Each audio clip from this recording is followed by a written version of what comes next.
প্রধানমন্ত্রী তো তিনি বলেছেন যে যেগুলো ভুল হবে সেগুলো সমালোচনা করবেন, সেগুলো বলবেন, পাশাপাশি ভালো কাজ হলে সেটা বা ভালো কাজের জন্য সহযোগিতা করবেন, সেটা তো আমাদেরকে করতে হবে।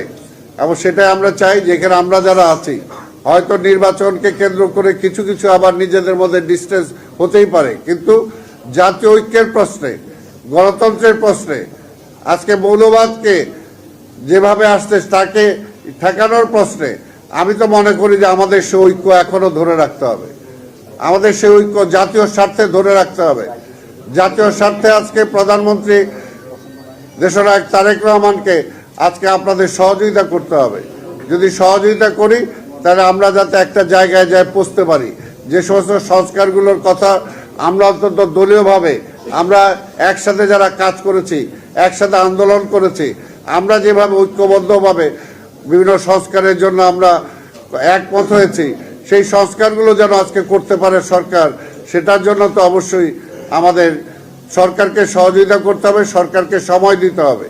বা 2 মাস 6 মাসে হয়ে যাবে না, অন্তত 1-2 বছর তো সরকারকে দেখতে হবে যে সরকার কোন দিকে যাচ্ছে, সরকার কি করছে। এর মধ্যে বিভিন্ন ঘটনা ঘটবে, এই বিভিন্ন ঘটনার মধ্য দিয়ে সরকার কতটুকু পারলো না অবশ্যই সেটা বলবেন। কিন্তু আমরা বলতেছি যে চূড়ান্তভাবে একবার এখনই আমি সরকারকে একটা এর মধ্যে দাঁড় করিয়ে দিলাম, সেটা তো মনে হয় যে ঠিক হবে না। আর জনগণ রায় দিয়েছে, জনগণ চায় এই দেশে একটা পরিবর্তন হোক, এই দেশের মানুষের ভাগ্যের পরিবর্তন হোক, সেটাও কিন্তু আমাদের খেয়াল রাখতে হবে।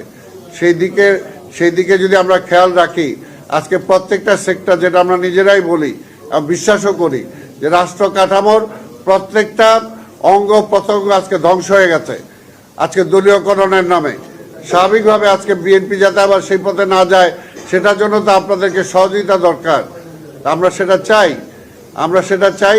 তা আজকে আবার এটা বলবো যে ঐতিহাসিকভাবে আমরা, এটা সত্য কথা যে 2রা মার্চের আসম আব্দুর রবের সেই সাহসী ভূমিকা, শুধু 2রা মার্চ কেন, সেই সময় আন্দোলনের মধ্যে, সংগ্রামের মধ্যে, মুক্তিযুদ্ধের মধ্য দিয়ে যে ভূমিকা, সেই ভূমিকাকে কি কোনোভাবে অস্বীকার করা যায়?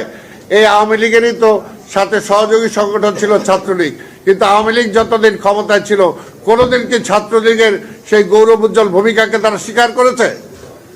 কোনোদিন স্বীকার করে নাই। ছাত্রলীগ যে সমস্ত কাজ করেছে সেই সময়, ছাত্র রাজনীতি করতে যে যারা সেই কাজগুলো করেছে, তাকে কোনোদিন কোনো স্বীকৃতি দেয় নাই যে রাজনীতিটা যাতে আবার ওই জায়গায় ফিরে না যায়। শুধু আমি একজনকে বন্ধু বললাম, কিন্তু সেই বন্ধু আমার কতটুকু কাছে আসলো, আমাকে কতটুকু স্বীকৃতি দিল, সেই জিনিসটা যদি আমি চিন্তা না করি, তাহলে তো ভাববাদীর মধ্যে ওই আবার একই পর্যায়ে চলে যাব।